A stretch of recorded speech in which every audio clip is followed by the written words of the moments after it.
दुर्भाग्यपूर्ण फैसला माननीय मुख्यमंत्री जयराम ठाकुर जी ने जो आदेश निकाले, एक दो दिन तो हम इसको वर्बल देख रहे थे, लेकिन पिछले कल जिस प्रकार से एक चिट्ठी निकाली, लेटर निकाला है, जिसमें साफ तौर पे जो प्रदेश सरकार में 2.5 लाख के करीब कर्मचारी सरकारी महकमों में जो काम करते हैं, उनके लिए एक आदेश सरकार का और मुख्यमंत्री जी का है कि आप अपने अधिकारों को लेके और अपनी मांगों को लेके किसी प्रकार का कोई धरना प्रदर्शन नहीं कर सकते हैं। उस पर एक प्रकार से सरकार ने रोक लगाने के आदेश कर दिए। हमें समझ नहीं आता ये किस प्रकार की सरकार है।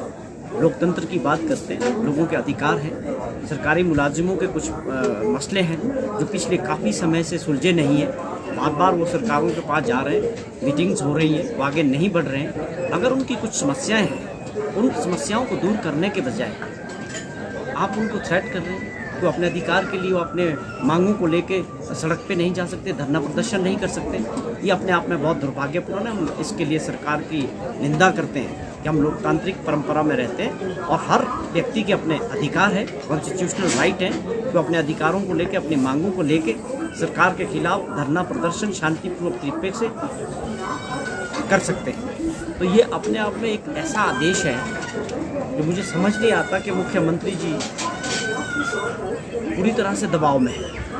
उनको समझ नहीं आ रहा कि 2.5 लाख जो कर्मचारी हैं वो अपनी सेवाओं के ज़रिए इस प्रदेश के विकास में एक बहुत बड़ा योगदान देते हैं।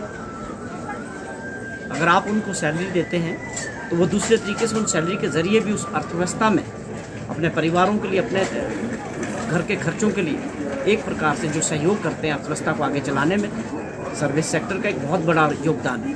और हिमाचल प्रदेश का जो एम्प्लॉइज़ है वो प्रदेश के विकास के लिए एक अहम है और उनके साथ सरकार को जो है बातचीत करके जो है उनको बुला के उनकी जो समस्याएं हैं, जिन चीज़ों का समाधान नहीं हो पा रहा है, हमारी एक मांग है सरकार से और मुख्यमंत्री जी से कि उनको बुलाएं, उनके नुमाइंदों को बुलाएं, वो किसी भी वर्ग का सरकारी एम्प्लॉइज़ हो, और उनसे बातचीत के ज़रिए उनकी सारी मांगों के ऊपर जो है सरकार को विचार करना। क्या आम नागरिक और बच्चे उस देश के हों और जो हमारे देश के हैं और दूसरे देशों के जो वहाँ बच्चे पढ़ने गए थे, काफ़ी संख्या में लोग फंसे हुए हैं और उनकी किस प्रकार की स्थिति जो है इस युद्ध के दौरान बनी है, वो अपने आप में बहुत दिल दहलाने वाली है। लेकिन भारत के भी और हिमाचल प्रदेश के भी हज़ारों बच्चे बाहर उस मुल्क में पढ़ाई के लिए गए हैं और ख़ास तौर पे MBBS करने वाले जो छोटे छोटे बच्चे 22-23 साल के बच्चे हैं और ख़ास तौर पे लड़कियां हैं, तो ऐसे माहौल में उनको किस प्रकार से वहाँ रहना पड़ रहा है। और सरकार की जो एडवाइजरी थी भारत सरकार की,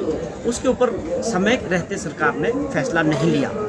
सरकार का इंटेलिजेंस क्या था, विदेश नीति क्या थी, वो पूरी तरह से क्वेश्चन मार्क पे है कि अगर समय रहते ये फैसला हो जाता, वहाँ फ़्लाइट्स बढ़ जाती, लोगों को निकालने का काम किया जाता, तो आज ये परिस्थिति ना बनती। बहुत सारे ऐसे बच्चे हैं जो मेरे कांटेक्ट में भी आए, पेरेंट्स ने बात की है कि हमने बच्चों को लाने के लिए जो वहाँ का फेयर था तो 25,000 रुपया था, लेकिन आज जो है 80,000 रुपये तक भी उनको टिकट नहीं मिल रही है, फ़्लाइट्स नहीं मिल रही है। और ख़ास तौर पे अगर हम हिमाचल की बात करें तो बहुत सारे बच्चे हिमाचल के अभी भी वहाँ फंसे हुए हैं। कुछ बच्चे आ गए हैं लेकिन बहुत सारे बच्चे अभी फंसे हैं। लेकिन दुर्भाग्यपूर्ण बात यह है कि सरकार के पास पूरा आंकड़ा भी नहीं जुटा पाई अभी हमारी सरकार। माननीय मुख्यमंत्री जी ने पिछले दिनों कहा कि मेरी नॉलेज में केवल 7 बच्चे हुए हैं। बड़ा दुर्भाग्यपूर्ण बात है, सैकड़ों बच्चे फंसे हुए हैं। आपके पास मैकेनिज़्म ही नहीं है कि आप पूरा पता कर पाएँ और किस तरह से आप उनको हेल्प करेंगे, किस तरह से उनके पेरेंट्स से बातचीत होनी चाहिए, तो उनको विश्वास में लेना चाहिए था, भारत सरकार से बात होनी चाहिए थी, उनका पूरा डेटा डिटेल जो है वो शेयर करना चाहिए था।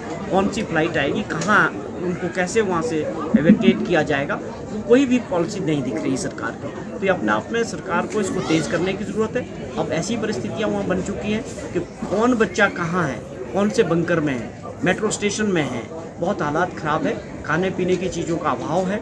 मैं बहुत सारे सोशल मीडिया पे वीडियोस देखे हैं जिसमें बच्चे कह रहे हैं अपने पेरेंट्स से कि हम जो है पानी और बिस्कुट खा के गुजारा कर रहे हैं और आने वाले 1-2 दिन में हमें लगता है कि खाने पीने के लिए चीज़ें नहीं मिलेंगी। तो भारत सरकार को भी और हिमाचल प्रदेश सरकार को भी अपने इस पे गंभीरता से काम करने की आवश्यकता है और वहाँ पर जो बच्चे फंसे हैं उनको जल्दी से जल्दी अपने देश में लाने का प्रबंध करना है।